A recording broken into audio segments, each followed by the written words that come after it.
Pipoca. Confere. Bebidas. Confere. Controle remoto. Na mão e pronto pro play. Então agora estamos entrando no Sofaverso.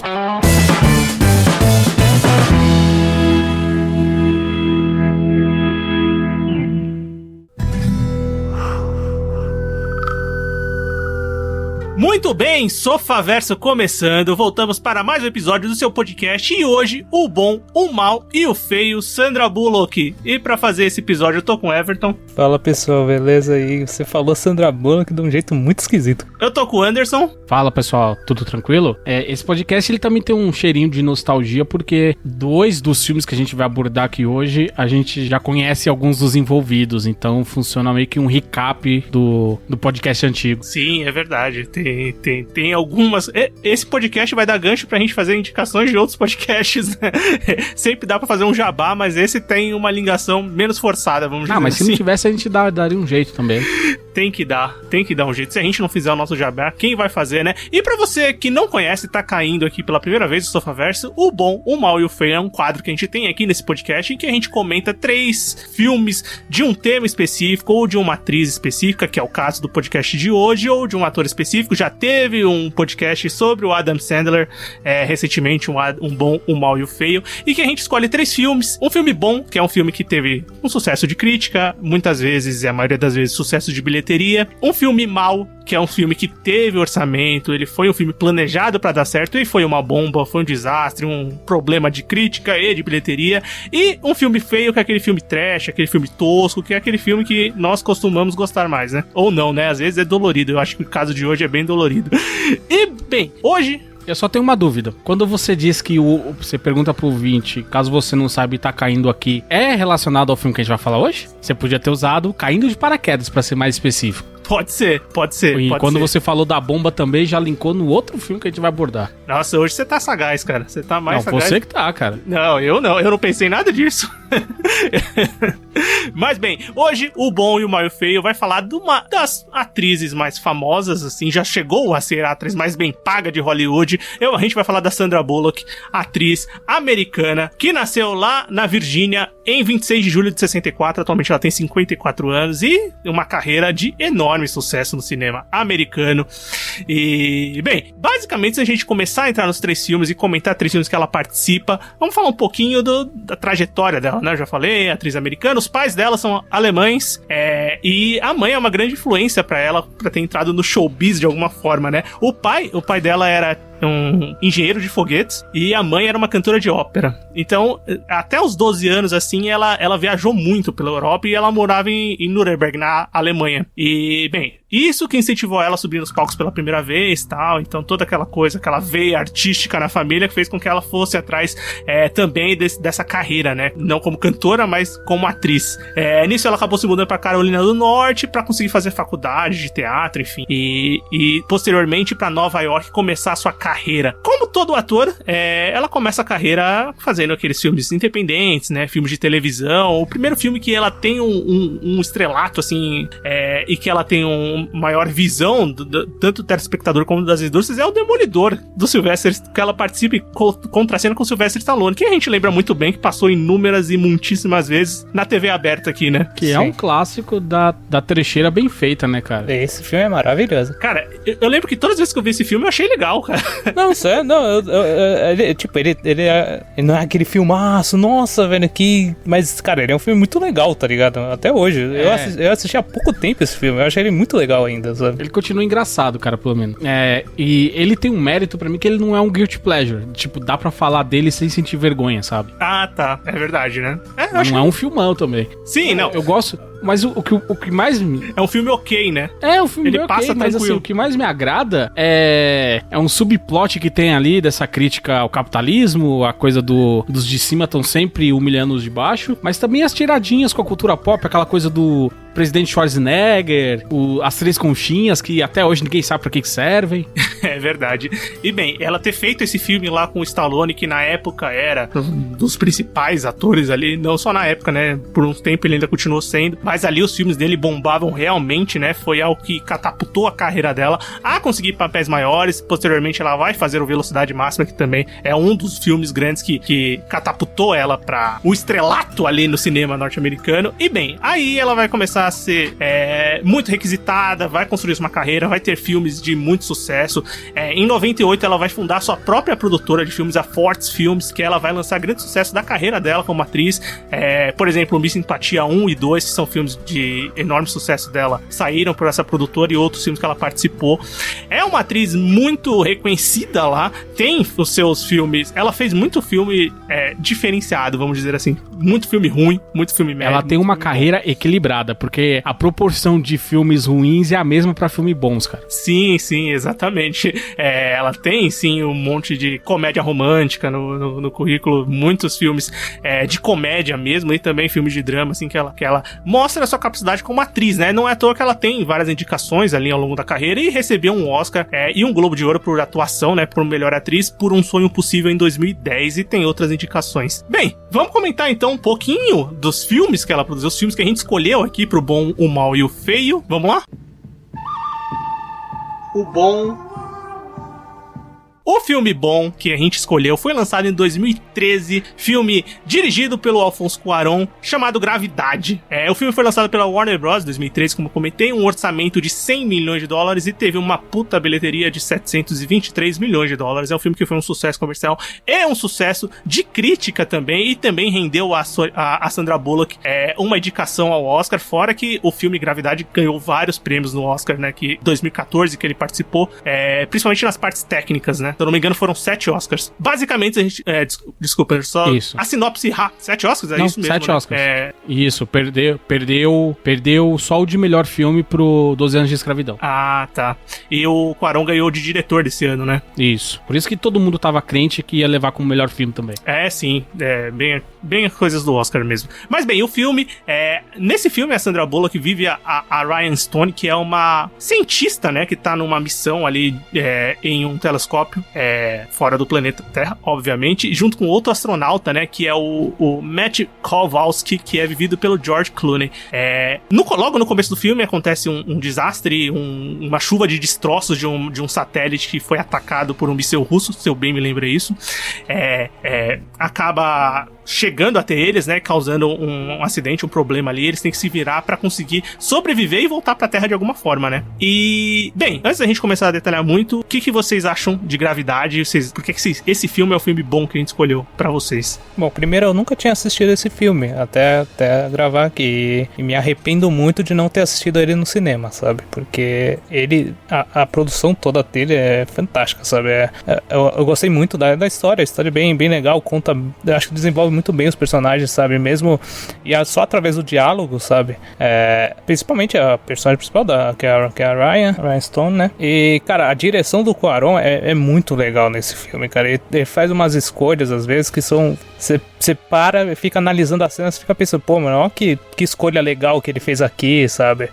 E sem contar os efeitos, né? Porque eu assistindo o filme eu ficava com medo danado, sabe? É um dos pavores que eu não vou, talvez não vivencie, não vou vivenciar, sabe? Mas que eu tenho medo, que é o espaço, tá ligado? Ficar assim, a deriva no espaço, cara. Isso é uma verdade, né, cara? O filme, ele causa muito mais medo do que filme de terror por aí. E essa ideia de você ficar à deriva do nada, você não consegue nem se posicionar, você não sabe nem dizer onde é o norte, onde é o sul, sabe? Você tá literalmente perdido no espaço. Isso dá um cagaço desgraçado. E é muito bem... Essa sensação é muito bem construída, não só, claro, na parte visual, mas a trilha sonora desse filme é uma trilha angustiante. E toda vez que começa a tocar e as coisas começam a acontecer e você fala, ela vai ter um respiro agora, alguns minutinhos de calma, tudo vira e a trilha sobe junto e você fala, puta merda, deu tudo errado de novo. Sim, se eu não me engano, a trilha ganhou o Oscar também de trilha sonora original no ano que disputou. E, cara, eu acho que a sensação de imersão desse filme é uma das sensações de assistindo filmes imersivos, assim, que você é transportado pra realidade que tá acontecendo ali, é um dos melhores que eu já vi. ele realmente...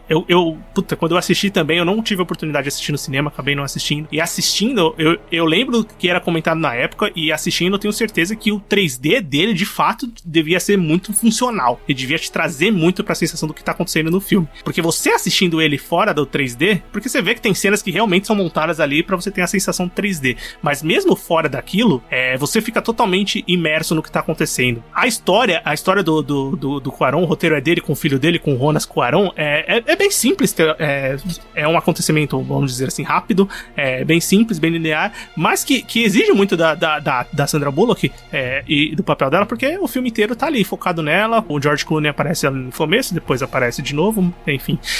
Mas ali o filme é dela, né? Então o filme foi bem construído também pro papel dela aparecer, e ela consegue mostrar muito bem várias facetas daquela pessoa que tá à deriva no espaço, tanto da esperança, sendo na cena seguinte, como o Mano comentou, indo para o desespero total. E a Sandra Bullock não foi uma atriz que foi escolhida de primeira para fazer esse papel. Tem uma lista gigantesca de outras atrizes que estavam na frente dela, só que a agenda não quis, sobrou pra ela o papel. E o papel do George Clooney ia ser do Robert Downey Jr., só que ele não pôde fazer por causa da agenda. Assim, no começo do filme, o destaque fica, eu achei, bastante pro George Clooney. Mas a partir da parte do acidente, e quando ela começa realmente a ser o foco principal, cara, ela manda muito bem, velho, nesse filme. Eu gostei pra caramba, velho. Principalmente quando ela tá depois que acontece todos os problemas, que ela vai pra uma outra, pra estação lá internacional, e cara, a partir de lá ela começa aquela sensação de desespero, ela consegue transmitir muito bem, e também uma sensação depois de serenidade, de meio que aceitar a morte, e depois ainda uma sensação de não, pô, eu vou ter que viver a qualquer custo, sabe? Essa transição de emoções, eu acho que, puta, ela consegue transmitir muito bem, sabe? Mérito também do roteiro, né? Que o filme a gente tá falando aqui, e ao contrário de outros épicos espaciais que a gente assiste, como Interstellar, por exemplo, ou Apollo 13, do Ron Howard, ele é um filme relativamente curto. Tudo acontece em menos de 1h30. Quer dizer, é um filme que ele é muito enxuto na sua proposta, e que ele aproveita justamente o fato da gente estar no espaço e de ser uma única personagem, dele poder contar o que precisa contar sem ter que se preocupar com roteiros de outros personagens, desenvolvimento e etc, e conseguir dar um foco maior em quem deveria, no caso. E quanto à participação do George Clooney, eu acho ela boa, pontual o suficiente, porque ele é o cara que dá aquela sensação de segurança pra personagem e pra gente que tá assistindo. E quando acontece o acidente e ela se vê sem ele, a gente também tem essa sensação de que, puta, deu merda, sabe? Fudeu. E essa construção é muito bem feita. A empatia que a gente tem com a personagem, com a doutora Ryan do filme, é imediata, né? Ele constrói muito bem o que você tem o sentimento de se importar e torcer pra que ela volte de alguma forma viva, né? Consiga sobreviver àquela catástrofe. E a gente vive, como o Everton comentou, as emoções delas à medida que o filme vai passando, tanto da esperança quanto do desespero, achando que tudo acabou. Isso pior ainda porque ela é uma especialista de missão. Ela não é um piloto, ela não é um tenente, ela não é alguém preparada para aquela situação. Especialistas de missão são outros técnicos, mas que são, por exemplo, pessoal da área de biologia, da saúde, sabe? Muito que a gente critica, por exemplo, no Prometheus, que tem o piloto da nave, tem os mariners, tem aquela turma toda. Esses são da tripulação. Os biólogos, geólogos, etc., são especialistas de missão. Então, essas pessoas vão lá, recolhem o material, fazem os experimentos, catalogam, faz toda essa parte de coleta de evidências, e essa outra equipe que é responsável por manutenção, segurança, transporte, blá blá blá. Então, quando o personagem do George Clooney, ele passa essa missão pra ela tá totalmente pirada, porque não é a rotina dela aquilo. Ela não deveria nem estar do lado de fora consertando aquela nave. Sim, é verdade. Já começou com errado, né? Já começou errado, aí deram... Teve uma turma de cientistas britânicos que malhou o filme porque ele é tudo errado por alguma coisa. Vai caçar o que fazer, cara. Certeza que eles só malharam o filme porque a protagonista é a mulher. Se fosse o George Clooney, eles estavam de boa. Puta, eu nem ouvi falar disso, e é idiotice, porque o foco do filme não é você representar a ciência de uma maneira absurdamente real. Eu não tô falando que ali tenham coisas que realmente não poderiam acontecer, porque eu não sei, na verdade, se é tudo aquilo perfeito. Não é. Afinal, é um filme, e tem certas coisas que se a gente transpor da ciência pra tela, é maçante. É bizarramente chato. como diz o George Lucas, no espaço dele tem barulho mesmo e foda-se. Não tem. E isso o Cuarón critica logo de cara. Sim, aparece um letreiro, né, dizendo no espaço não tem som. Pra esse filme é perfeito isso, né? Realmente faz todo sentido. E com a trilha sonora dele, que é muito boa, encaixa perfeitamente no que tá acontecendo em tela. Eu gosto muito do filme. Eu tô falando que o roteiro teoricamente simples, o Anderson falou que o roteiro é bom, também acho o roteiro muito bom. Eu gosto da jornada, do que tá acontecendo. Não gosto. Ela também ela não deve gostar muito, né? Mas o espectador que tá assistindo tá gostando de tudo que tá acontecendo. E o final do filme, ele é muito bom. Eu acredito que algumas pessoas podem ficar decepcionadas no final do filme. Não por ela ter sobrevivido. É um spoiler, se você não assistiu o filme, assista. Mas esse filme também, se você tomar spoiler, o engraçado é a jornada e a imersão. Mas eu acredito que ele é um filme que muitos desses filmes mostram o herói voltando, e ele sendo condecorado, e o exército indo atrás deles e tudo mais.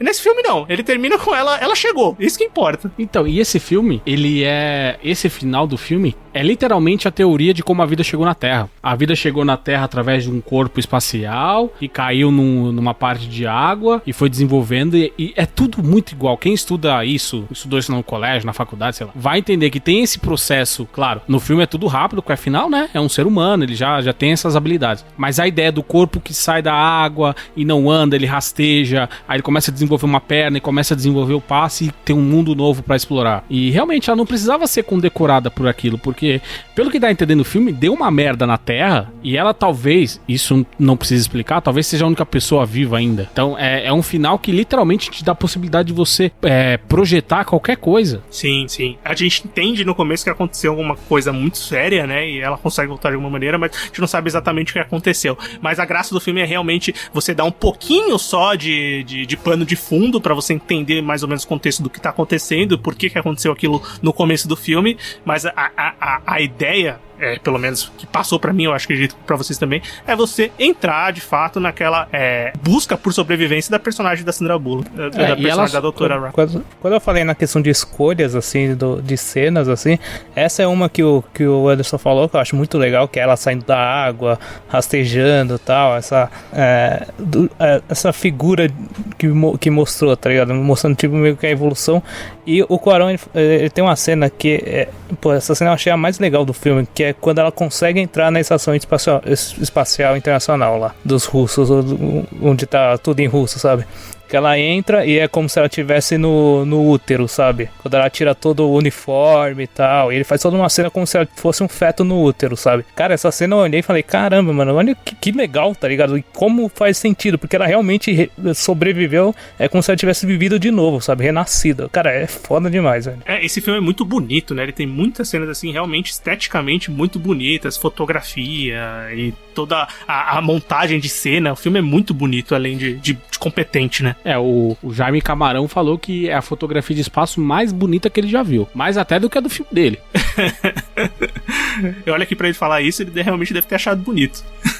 Eu só tenho um questionamento a fazer, mas não é nem acerca do filme, é mais sobre o contexto atual do mundo. Se esse filme se passasse na administração Trump, ela morreria no espaço, porque ela não queria nem entrar na estação russa e muito menos na chinesa. Sem dúvida, vai que tem um vírus lá na estação. Ela ia preferir morrer lá em cima, tá ligado? Ah, não, de boa, tô aqui. Não, tinha esses caras pra lá. Russian Collusion, fica lá em cima, tá ligado? Sem dúvidas. Mas bem, acho que dá pra entender, né, porque esse filme é tão bom. É mais do que recomendado. Se você ainda não teve a oportunidade de assistir, o filme tá na Netflix, tá lá disponível pra você assistir. Gravidade, se assim você não o fez ainda. A gente falou pouco do spoiler, porque na verdade esse filme não tem muito o que dar spoiler. Não tem. Esse filme não é calcado assim, a gente vai contar uma grande história. Ele é um filme realmente feito e que mira mais na sensação das pessoas, em atingir os sentimentos das pessoas. E ele é extremamente competente nisso. E ele é extremamente competente, porque não é um filme romântico que vai te fazer chorar. É diferente. É um filme que vai te fazer pensar acerca da vida.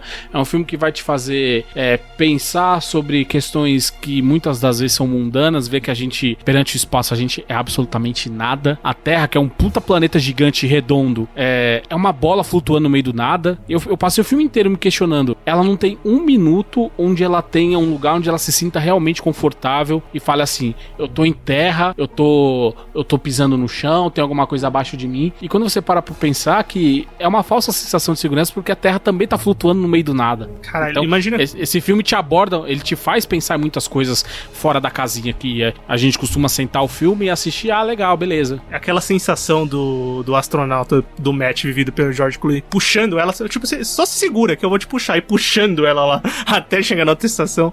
Você fala, não tenho o que fazer, eu vou ficar girando até ele me levar no lugar que ele tem que me levar. Realmente o filme constrói várias vezes essa sensação de que você tá totalmente à deriva e não tem muito o que fazer, né? Realmente você é um pedaço de nada ali na imensidão daquele universo. Por isso que eu falei que ele dá medo, cara.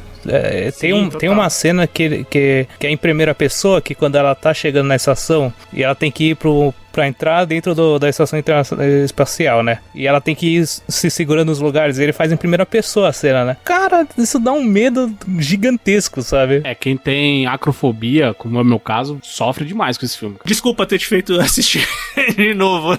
Mas eu assisti a época, o filme é muito bom, cara. Eu sei, tô brincando. Só tem que... mais uma barreira, né, pra você passar a assistir, mas eu acho que a jornada vale a pena demais. Assistam Gravidade se você não teve oportunidade. E esse foi o filme bom que a gente escolheu. Mas, bem, como a gente falou, a Sandra Bullock tem ótimos filmes na carreira, mas também tem filmes que não são tão bons assim. E é agora que a coisa começa a brilhar, velho. Bem, vamos então pro nosso filme Mal. O Mal...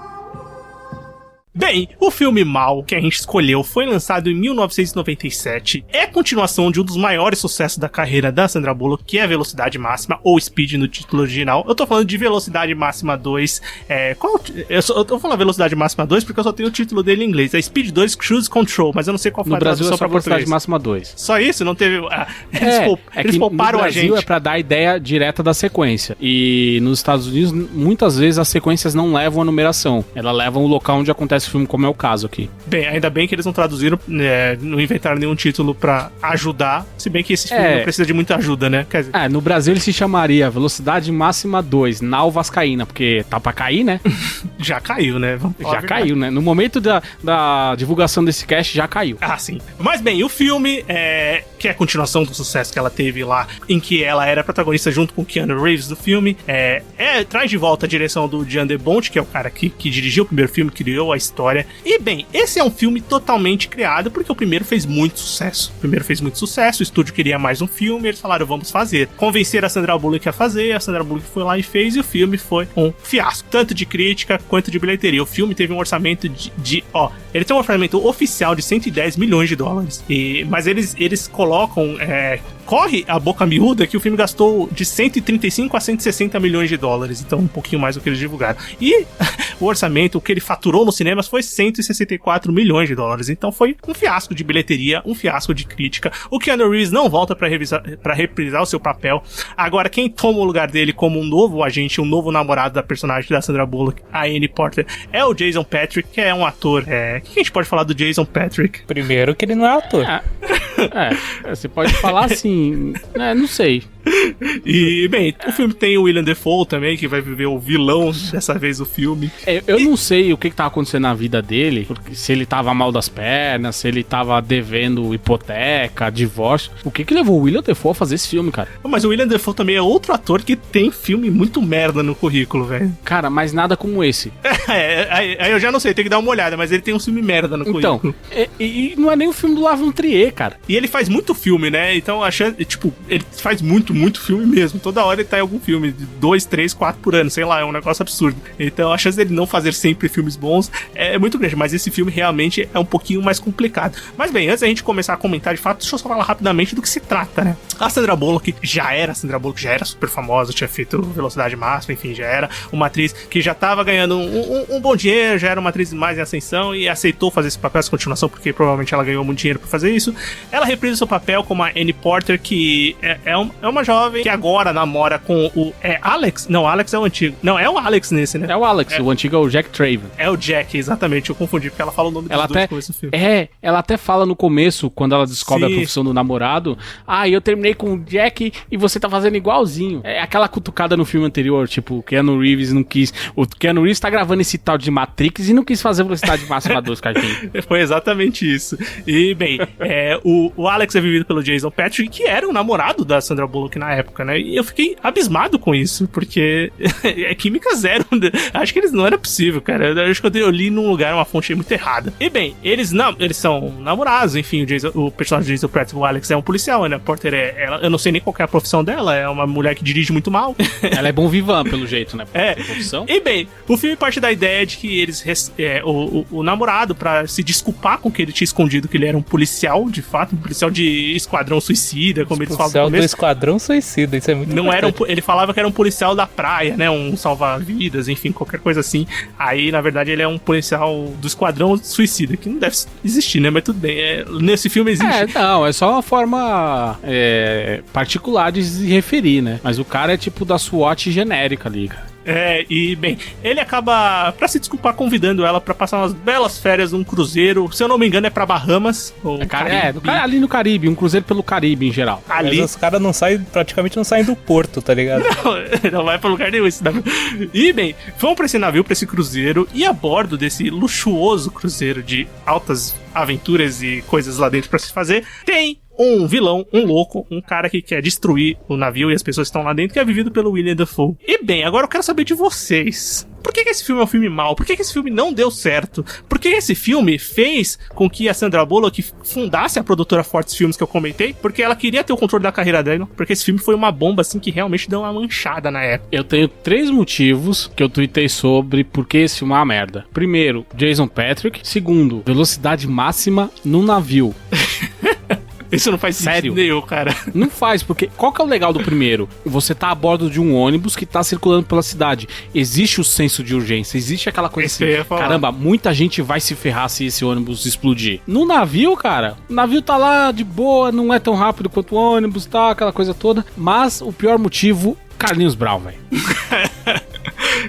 Quando aparece o Carlinhos Brown é genial, né? É genialmente horrível, né?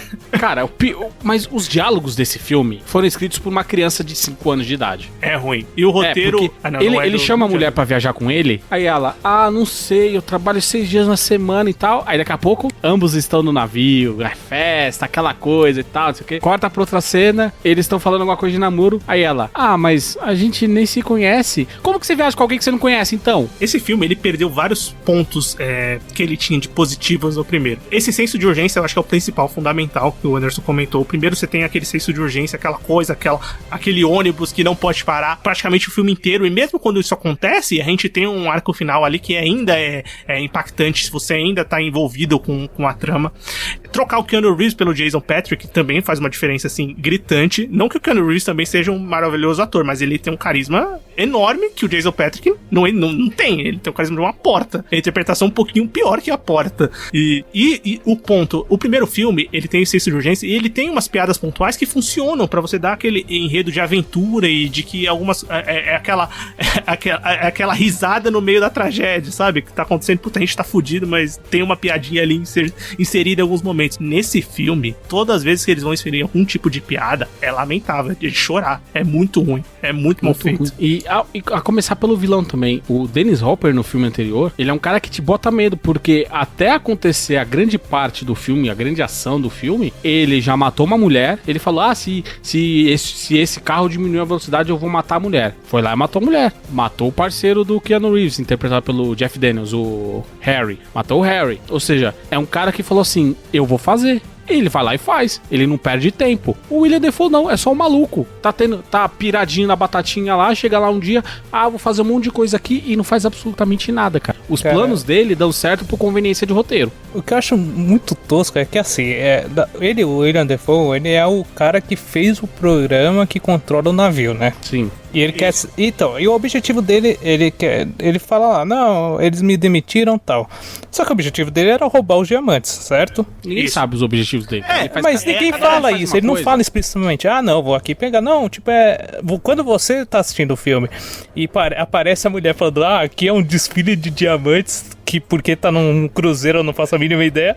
E o William Dafoe sabia que tinha isso lá e foi lá e assaltou os diamantes. Mano, é muito bizarro as motivações dele, cara.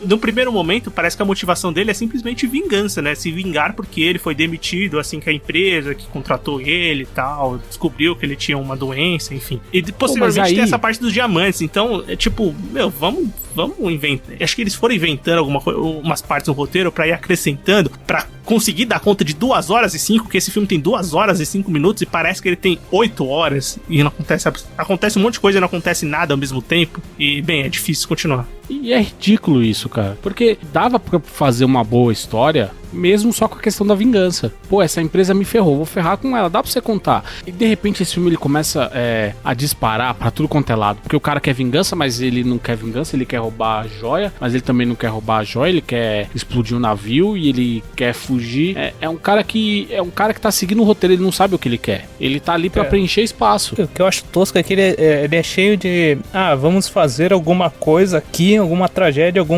algum perigo pra preencher essa cena. Então, beleza, aí tem lá, tem a cena que o pessoal tá fugindo do navio, lá no barco lá de salva-vidas e tal, então tem toda uma cena do cara indo lá salvar todo mundo, aí depois tem ele indo salvar a menina lá embaixo, aí ele fica preso, aí o navio vai, aí ele tem que parar o navio, aí o navio bate não sei o que, aí ele tem que salvar a mocinha, mano, é um monte de cena que, pô, metade dava pra cortar, sabe, não precisa tudo isso, não precisa tanta coisa, sabe. Ele basicamente tira aquele filme de urgência que a gente tinha no primeiro, transforma ele num filme catástrofe, não uma catástrofe natural, mas alguma coisa acontecendo, com o navio sendo inundado, com as coisas eles tendo que resolver uma atrás da outra pra sobreviver, entre aspas, e muito mais sobreviver do que de fato tentar terminar ou pegar o vilão, ou então terminar com o plano dele. Esse é um ponto, que é mais um dos pontos negativos no meio do mar, e não é uma referência besta de tosqueira que tem nesse filme. Mas bem, hoje você tá que tá, hein? Sei lá, acho que eu nem bebi. E a Sandra Bullock nesse filme? Ela reprisa o seu papel, então ela tá fazendo novamente um papel que ela já fez, e um papel legal que ela fez no Velocidade Máxima, é um filme que ela mandou muito bem, reconhecidamente, e volta nesse filme fazendo o mesmo personagem. Mas impressionante como a personagem, mesmo sendo a mesma, quando ela tem um roteiro muito pior e tem o Jason Patric como par principal, consegue piorar tanto, né, cara? Isso é verdade, cara. Uma outra coisa muito legal que o primeiro filme tinha, a gente não conhecia todas as pessoas dentro daquele ônibus, mas a gente ainda se importava com elas. Nesse aqui, você não se importa com ninguém. Você não se importa com a Anne, você não se importa com o Alex, você não se importa com o Jango Fett, você não se importa com os outros passageiros, você tá cagando pra todo mundo, cara. Você só quer que o filme acabe. Com a menina que é... essa menina. Que é muda, né? Essa menina, eu vou te falar. Eu tava assistindo o filme, aí é isso mesmo? Tem um subplot de pedofilia envolvida nesse filme. Muito escroto essa cena, velho. Muito esquisito. Caralho. Aquela cena é totalmente aleatória, cara. Meu Deus. Não, mas esse filme tem umas cenas que são muito bizarras, velho. A morte do capitão do navio, que ele se joga em cima do negócio, tá ligado? Esperando o William Dafoe bater nele. Eu não entendi essa morte, é bizarra demais. Não, e outra, eu jurava que ele ia voltar, porque eu não acreditei que ele ia morrer só com aquilo. Você vê, né, cara? O Alex descobrindo que o William Dafoe é o vilão é a coisa mais bizarra que tem, que ele chega, olha umas bolinhas e fala, o cara do golfe. Caralho, velho. É muito bizarro. Sentido, velho. Não, é a Sandra Bullock, cara, mano, o problema é que nesse filme, o que eles quiseram fazer? Eles quiseram tornar ela um alívio cômico. E não funciona, tá ligado? Porque ela acaba se resumindo a só isso no filme, né? Não funciona porque o roteiro não é feito pra isso, cara. Você quer ver uma outra cena ridícula? É quando aquele bando de imbecil tá preso no corredor e ela chega com uma serra pra serrar a porta. Pouco antes disso, começa a sair uma fumaça pela tubulação. Eles estão tirando a roupa. Aí o gordão, o Faustão, fala assim: por que ela vai tirar a roupa? Aí a mulher: É porque eu tô sem calcinha. Aí ela começa a levantar o vestido, aí o cara começa a tirar a roupa do nada. Eu falei, isso era pra ser engraçado? Era. Nossa, e esse filme ele é cheio de coisas, assim, que feitas para o roteiro ter algum sentido que não acaba não tendo no final, né? Por exemplo, o fotógrafo do navio sabe conhecer o navio inteiro. Isso não faz sentido nenhum, velho. Não mesmo. Colocasse um dos caras que ajudavam o capitão lá, que seja, né? Mas colocaram o fotógrafo, cara.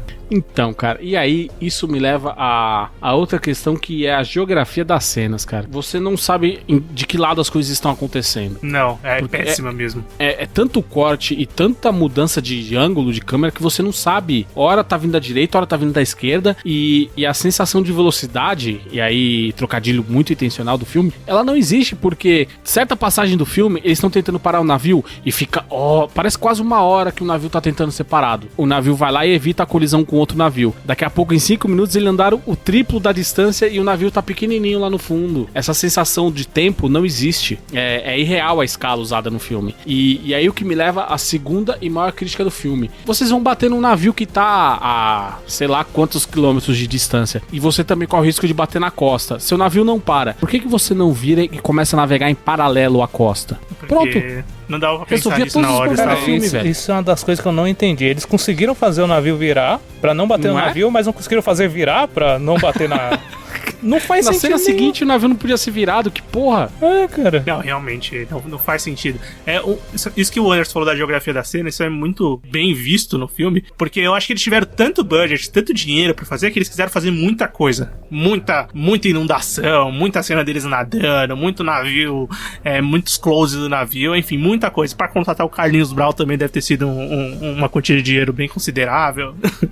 Mas bem, ele já tinha... Não, ele foi tomar as latadas no Rock in Rio é depois. É bem depois. Mas enfim. Não, eu preciso falar do vilão, gente. Desculpa. O vilão, ele consegue tomar o controle do navio e escapar naquele barquinho, certo? O navio tá indo pra uma direção e ele tá indo pra outra com a Sandra Bullock refém. Guardem essa informação. Passa-se 1h30 do filme, do navio indo em direção àquela cidade feita de madeirite.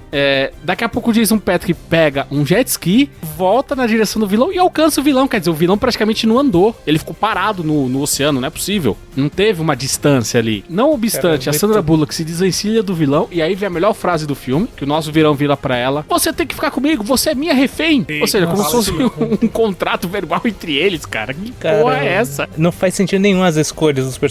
Ele pega ela de refém, mas tipo, ele já fugiu do lugar, tá ligado? Ele podia abandonar, sair fora.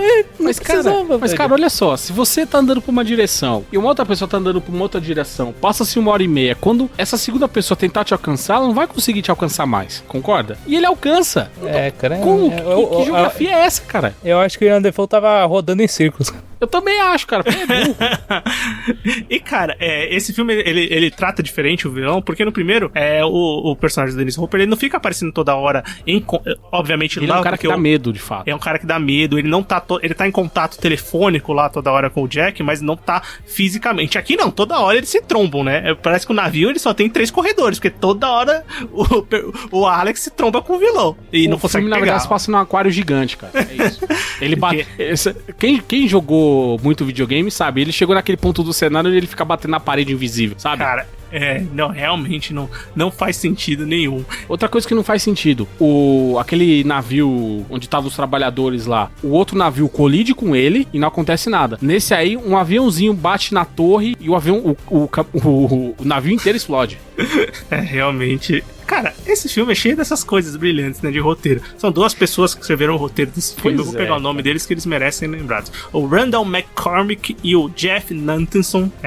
Grandes roteiristas que fizeram essa pérola aí. O Jan de Bont dirigiu esse filme. Obviamente, não foi pra frente, né? Não teve um 3. E foi um fracasso. E por muitos desses motivos que a gente comentou aqui, a Sandra Bullock também deu uma mudada na carreira dele. Pelo menos na escolha de papéis depois desse filme. Porque realmente foi complicado pra ela. É uma atuação ruim, né? Mas, assim, uma atuação... Não uma atuação ruim. É que o que entregaram pra ela fazer, ela fez. Mas é um personagem horrível, né? Um personagem que, porra, decaiu muito do primeiro filme pra esse. não demanda muito de ninguém. Não tem nenhum peso dramático na história de fato, né? E o Ian The Bolt ainda foi premiado pra fazer aquele filme, o Tomb Raider, A Origem da Vida, com a Angelina Jolie, que a gente falou no cast antigo. Sim, esse é o Guilty Pleasure. Esse é Guilty Pleasure de muita gente, hein? Nossa, eu acho ruim igual, cara. É ruim.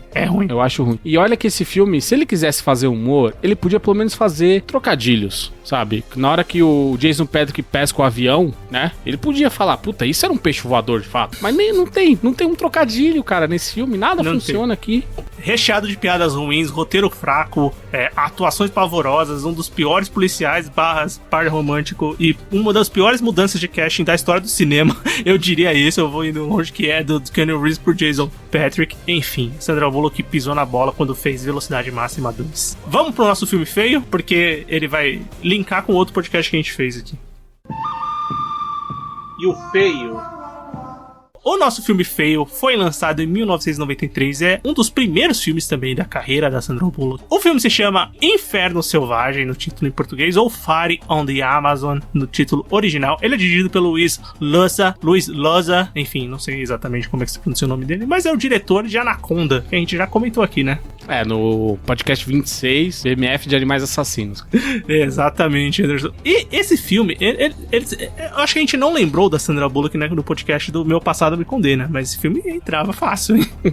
Eu acho que sim, cara. Que fica o link aqui também pra você escutar. Esses filmes na carreira dos atores e atrizes de começo de carreira que são realmente pavorosos. E esse filme feio que a gente escolheu, ele é realmente pavoroso. É dirigido pelo Luis Loza, é protagonizado pela Sandra Bullock e pelo Craig Sheffer. E ele vai contar a história de... A Sandra Bullock, nesse filme, ela vive a Alissa, que é uma ativista que mora ali na Bolívia, né? O filme se passa na Bolívia e ali na parte da Amazônia da Bolívia, boliviana. E ela é uma ativista que trabalha na região e o outro protagonista do filme, o par romântico dela na trama, chega, que é um jornalista que, não lembro nem o nome dele, eu não sei nem se tem nome, mas é vivido pelo Craig Sheffer, que é um ator. Sim, é RJ. É o JD, agora eu lembrei, não é JD? Eu acho que é JD. RJ. É. E, bem, é vivido pelo Craig Sheffer. E ele chega lá, tal, pra fotografar e fazer uma matéria sobre a região e acaba descobrindo que tem um problema lá de incêndios, né? Incêndios criminais na floresta. É um filme que conversa muito com o que tá acontecendo hoje em dia, mas faz de uma forma muito mal feita. e ele começa a investigar, na verdade, o assassinato de um ativista ali da região, né? De um cara que tentava desmascarar esses incêndios criminosos. Bem, opiniões gerais, por que vocês acham que esse filme é um filme feio, né? Vamos concordar. Por que vocês acham esse filme ruim? O que ele tem de tão ruim? Cara, primeiro o protagonista, que é a pessoa mais inconveniente que eu já vi num filme, cara. Sério, ele é muito inconveniente, cara. Ele tomava umas decisões que eram muito bizarras, tá ligado? Os caras batendo no cara, ele ia tirar foto. Mano, um tiroteio no meio da rua.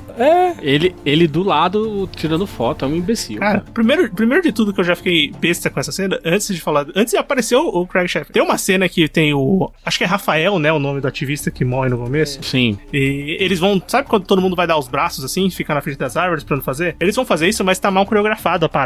Se você pausar, vai ver que uns 3 não conseguem acertar o braço do outro. Eles têm que fazer umas 2, 3 vezes pra acertar. Aí essa cena eu falei, mano, esse filme é uma bosta. Os caras conseguiram acertar nem o negócio pra não deixar os caras desmatar as árvores. Mas enfim, aí depois que aparece o protagonista, aí realmente que fica mais difícil engolir. Não, o filme pra mim já começa intragável na morte desse seringueiro ativista. Cara, ele vai tomar banho. A gente falou do subplot de pedofilia no outro filme. Essa cena também é bizarra. Ele vai tomar banho, a filha dele tá olhando pra ele como quem espia o outro pelo banheiro, sabe? E aí ele é atravessado por uma flecha.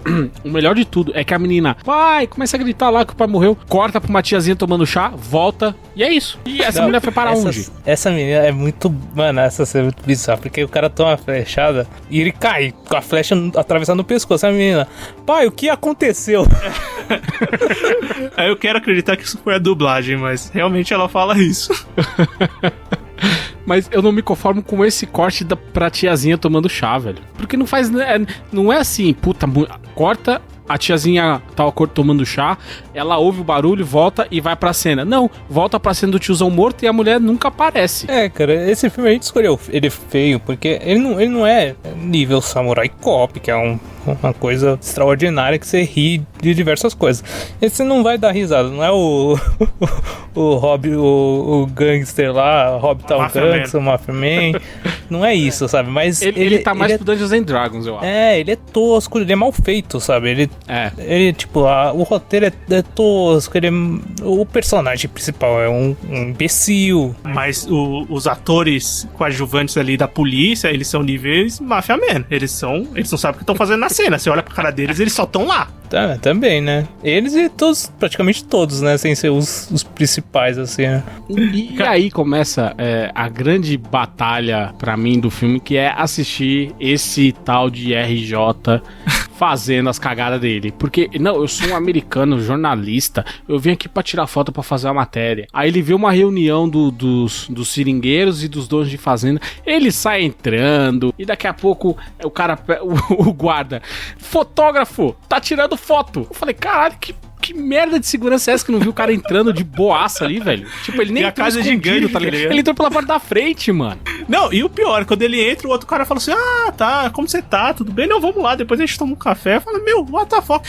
Ó, pra começar, esse protagonista, quando ele chega no filme, quando é a primeira vez que ele aparece, o cara oferece um carro pra ele, do nada. Eu fiquei pensando, mas será que esse cara conhece já esse cara lá, o bigodinho que encontrei no começo? Não, mas aqui é tudo assim. Não, eu tenho um carro lá, ninguém usa. Pode usar aí, eu uso meu carro. O cara entrega o carro pra ele, mesmo que fosse um conhecido, aqui não dá pra entender isso no filme, né? E posteriormente o cara no final do filme vai aparecer com um avião, né? Mas não só o Craig Sheffer, o ator do jornalista, ele tá péssimo, com a Sandra Bullock, que tá no início de carreira, mas o filme também tá qualquer coisa, né? Não, esse maluco, eles não têm química, velho. Nenhuma. Tem uma cena que eles estão, assim, né? Na história e tal, o seringueiro morre, aí eles acusam um cara de uma tribo lá, tal, indígena. Só que na verdade não foi ele que matou, quem matou foram os caras que estão desmatando, né, o local. E eles vão atrás do chefe dessa tribo, né? E eles acabam entrando lá na mata e tal. Beleza, passa toda essa história e tal. Eles são perseguidos e tal. E eles estão numa canoa, né?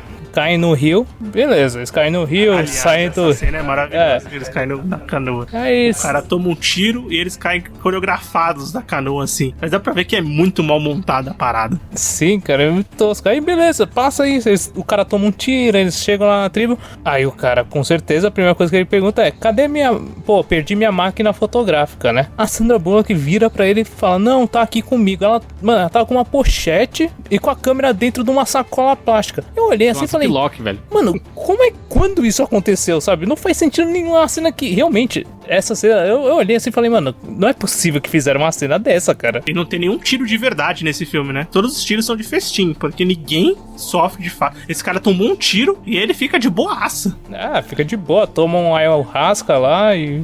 essa cena de sexo entre eles, que coisa patética, velho. Ai, Deus do céu. Mas você falou do efeito do tiro. Quando a gente falou no Birdemic com o efeito do tiro e no Rockstar Gangster, era aquela coisa adicionada na pós-produção. Aqui nem isso. Os caras quando vão dar tiro, é tipo brincadeira de criança. Você dá o tiro e puxa a mão pra cima. Quase que o cara faz piu, piu, piu, tá ligado?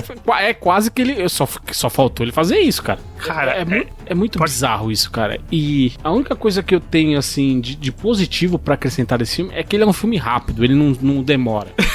Velocidade Máxima 2, puta merda, que filme longo. Demora, foi mais sofrido pra do que assistir esse filme. E esse filme é uma bosta, hein? Ele realmente tem só 1h18, né? Mas como a história dele é horrível, né? Muito mal contada, não dá pra entender nada. Tenho um ponto pra acrescentar, eu vou lembrando um pouco. O Everett falou dos indígenas, da tribo indígena. Eu tenho certeza que eles não tinham noção alguma de como era uma tribo indígena ali na Bolívia. Nenhuma. Porque os caras estão cada hora com uma roupa diferente, cada hora com uma pintura na cara diferente, e umas pinturas na caras que eu tenho certeza que não são as certas, porque era só alguns riscos assim que não faziam sentido algum. Então eu tenho certeza que eles não fizeram um mínimo de estudo pra saber como é que acontecia, como era uma tribo de verdade ali na Bolívia. Eles não sabem nem o termo correto. O dono da fazenda, ele vai falar assim: não, eu vou conversar com o pessoal das tribos indianas. Caralho, velho. Indígena, porra.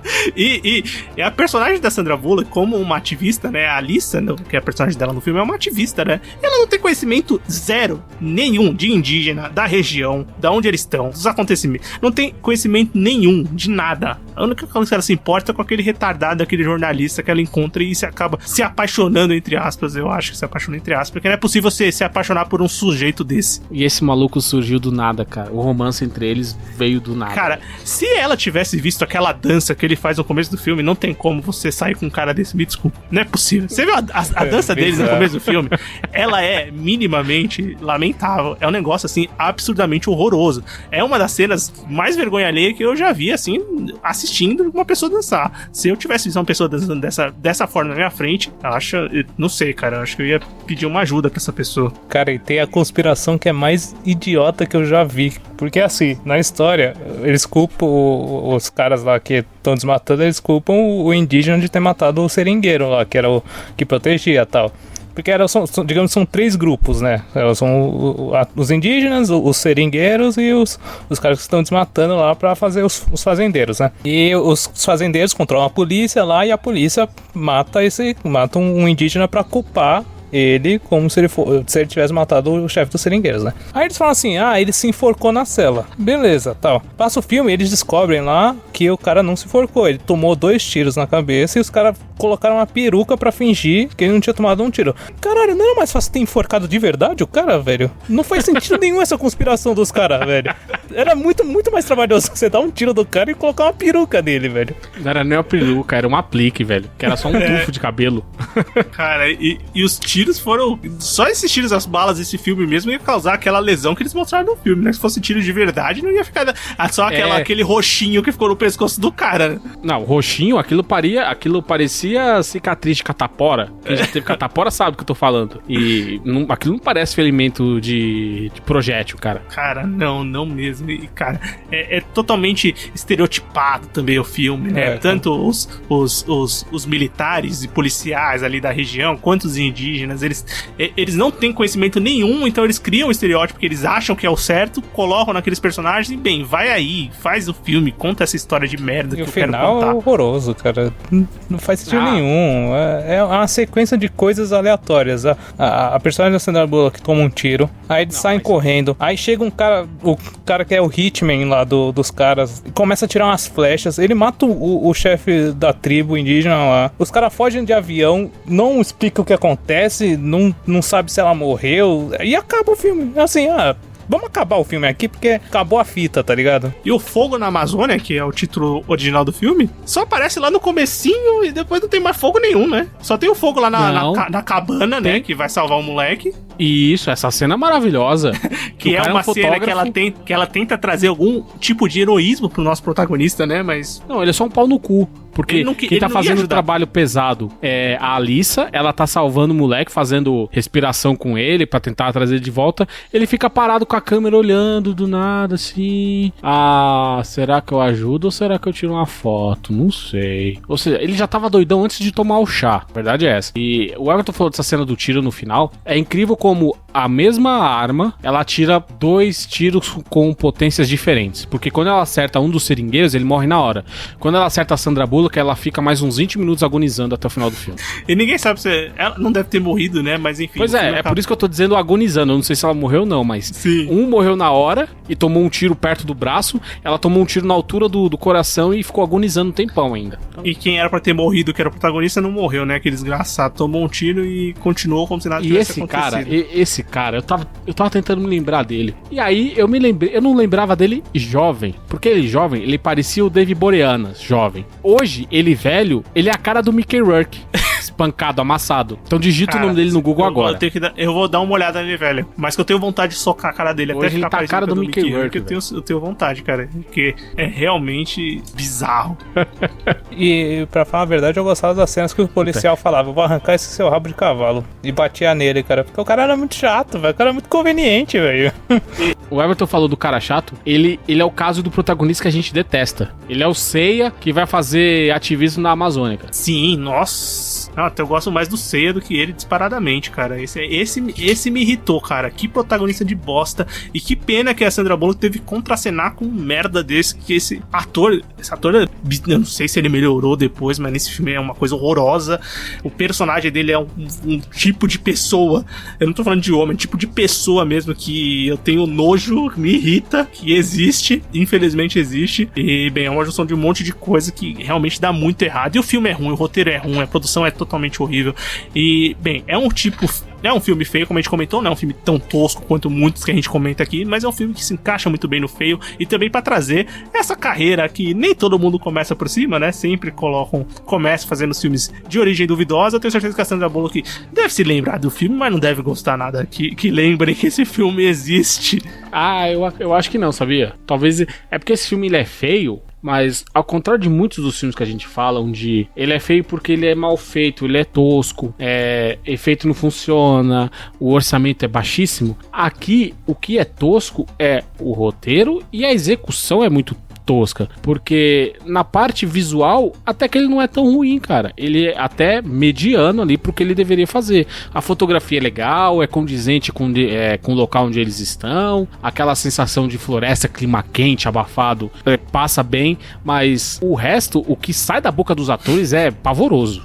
Não, sim, é uma conjuntura de fatores que fazem com que isso seja um filme feio. E encerre a nossa trinca aqui de filmes, né? Sandra Bullock ainda eu acho que continuará sendo por um tempo uma atriz muito relevante, né? Ainda tem seus filmes que fazem grande sucesso nos cinemas e no streaming agora, né? Um dos filmes que ela fez mais sucesso agora recentemente é o Bird Box, né? Que é da Netflix. E eu acho que o Bird Box saiu antes do Ocean's 8, do novo lá, que é o das mulheres. Vocês sabem que filme eu tô falando, né? Sim, que ela é irmã do George Clooney. Exatamente. E, bem, eu não sei qual é o projeto recente que ela tá trabalhando, mas a Sandra Bullock hoje, logicamente, ela atua, mas ela trabalha muito também em produção, né? Produção e escrevendo filmes pro cinema. Mas, bem, é isso, né? Sem contar, rapidinho, sem contar que essa mulher tem um pacto com alguma entidade. Cara, é impressionante. Ela não envelhece, cara. Isso é verdade, isso é impressionante mesmo. Ela tá... Você vai assistindo o filme lá de 93, você vai assistir o Gravidade, ela tá igual. Você vai assistir ela hoje no Ocean's 8, de 2018, ela tá igual, cara. Realmente envelheceu bem ou só envelheceu na idade? Não, ela não envelhece. Porque fisicamente ela não envelheceu em nada, né? Ela tá realmente muito parecida com os tempos de juventude dela. Mas bem, acho que é isso, né? Deu pra gente conversar desses 3 filmes, conversar um pouquinho sobre a carreira da Sandra Bullock e vamos pro nosso bloco final? Bora. Recomendações, críticas e o que mais vier à nossa cabeça agora no bloco final. Muito bem, bloco final do Sofaverso começando. Agora é hora da gente comentar alguma coisa que a gente assistiu, alguma coisa que a gente leu, alguma coisa que a gente escutou ou qualquer outra coisa que queira trazer pro debate. Quem quer começar? A minha dica é sobre um assunto que eu gosto muito, que é culinária, que é um livro do escritor americano Jeff Potter chamado Cozinha Geek. Ciência de Verdade, Grandes Cozinheiros e Boa Comida, que saiu aqui no Brasil pela Alta Books. E ele basicamente é um livro de receitas culinárias, só que ao invés de ser um livro tradicional de receita culinária, onde você tem a lista de ingredientes, os passo a passo e como fazer a receita, ele é um livro que na verdade ele traz muitos outros aspectos, falando por que certas reações acontecem, por que certos ingredientes combinam com o outro, que muitas vezes a gente não entende o porquê, a questão de por que a massa da pizza fermenta, por que ela tem que ser cozinhada numa temperatura X, por que algumas outras coisas tem que assar numa temperatura menor e outras em coisas maiores, qual que é a ideia por trás de muitas das receitas do dia a dia. É uma mistura de ciência com a culinária do dia a dia e mostrando que basicamente qualquer pessoa que tá na cozinha, ela é um químico, apesar dela não estar fazendo exatamente química em laboratório, mas o que ela está fazendo é uma forma de química porque ela precisa saber trabalhar com quantidades certas de ingredientes e transformar aquilo numa outra coisa. Então foi um livro que eu comecei a ler, eu tô quase terminando, é um livro bem divertido e que apesar de parecer com um livro de receita, cara, me pegou muito mais nesse aspecto de entender como que as coisas funcionam, cientificamente falando. Essa sua recomendação foi nostálgica pra mim, que eu me lembrei de uma matéria da faculdade que eu tinha chamada Tecnologia de Alimentos. Aí a gente fazia comida, Imagina. Era uma delícia. Fez muita cerveja, né, vagabundo? Não fiz cerveja, mas, porra, a gente comia uns negócios legais lá, colocava mais enzimas pra ficar melhor. Enfim, era bem legal a matéria. Mas enfim, Everton? Cara, assistindo Gravidade, agora eu me lembrei de um mangá, que é o Planets. Foi lançado aqui na Panini, né? Pela Panini, né? Com 4 volumes, cara. Que é do Makoto Yukimura. Cara, esse mangá, ele agora eu pensando assim, cara, ele traz também uma sensação próxima também, como traz o Gravidade. Nessa questão de estar no espaço, sabe? De ser um ponto isolado no espaço e tal. E o mangá, a história é uma espaçonave lá também, se passa no futuro e tal, e eles são responsáveis por coletar os detritos do lixo espacial, né? E tipo, na história já tem colonização em outros planetas e tal. E é muito legal, principalmente isso, essa questão de como eles conseguem ambientar o personagem no espaço, sabe? Como é traduzido isso na linguagem do mangá, sabe? É um mangá bem legal, eu recomendo, cara. Aliás, queria muito terminar a coleção, né? Que a Panini lançou pouco pra conseguir terminar. Mas enfim, tudo bem. Makoto Yukimura, pra quem não tá ligando, é o autor agora do Vinland Saga, né? Que eu acho que é o mangá principal dele agora, fez um sucesso e ainda faz sucesso, né? Ele ainda lançando esse mangá. Bem, a minha recomendação é um filme original da Netflix, um filme espanhol, agora a Netflix tá lançando, não só... esse ano de 2021 vai sair muito filme original, né, na Netflix, a ideia era, se eu não me engano, vai sair um por semana, alguma coisa assim, um negócio bem absurdo. E esse é um filme que saiu esse ano, um filme espanhol chamado Abaixo de Zero. É um filme de ação, /suspense, /thriller, é bem por aí, que conta a história de um policial, um policial chamado Martin, e ele é um cara que tem que fazer... ele é escolhido para fazer um transporte de prisioneiros de uma prisão até outra. Só que quando ele vai fazer esse transporte, ele acaba sendo o ônibus, né, o caminhão deles ali com os prisioneiros acaba sendo alvo de um atentado, e durante o filme você vai começar a descobrir por que essa pessoa cometeu esse atentado, o que ela quer algum prisioneiro lá dentro, ela só quer matar o policial, enfim, você não sabe muito bem o que tá acontecendo. Então é um filme que tem esse plot que você vai conhecendo aos poucos a história daquela pessoa que tá atacando e a história dos prisioneiros, a própria história do Martin, que é o protagonista, junto com uma boa pitada de ação, uma boa pitada de mistério e de mudanças na trama que vão te mantendo ligado no filme. Eu acho que é um filme que vale muito a pena assistir, é bem legal, assim, se você tiver numa tarde descompromissada e quiser ver um filme de ação e que te deixa tenso de alguma forma, eu acho que Abaixo de Zero é uma boa recomendação, certo? Sim. Eu acho que é isso, né? Muito obrigado por ter escutado o podcast e o episódio até aqui, né, ouvinte? E se você quiser continuar escutando os novos episódios, entra no nosso site sofaverso.com.br ou procura a gente no seu agregador favorito de podcast. A gente tá no Google Podcasts, no Spotify, no Deezer, onde você achar melhor escutar o Sofaverso, procura a gente e você vai achar. Quer mandar e-mail pra gente, conversar com a gente? O e-mail é podcastsofaverso@gmail.com. Conversar com a gente é só procurar a gente nas nossas redes sociais. A gente agradece muito se você procurar o Sofaverso e seguir lá, seja no Twitter, que é Sofaverso, seja no Instagram, que também é Sofaverso. E a gente tem um grupo no Telegram, se você quiser conversar com a gente por esse aplicativo, tem o link de convite aqui no post do episódio. Vai ser muito legal ter você lá. Muito obrigado por escutar o episódio. Valeu. Falou. Seria a Sandra Bullock o Nicolau Gaiolas do sexo feminino? Olha, fica o questionamento. Porque você não sabe se é bom, se é ruim. Podia ter uma matéria, né, no Community com esse título. Mas enfim, valeu. Falou.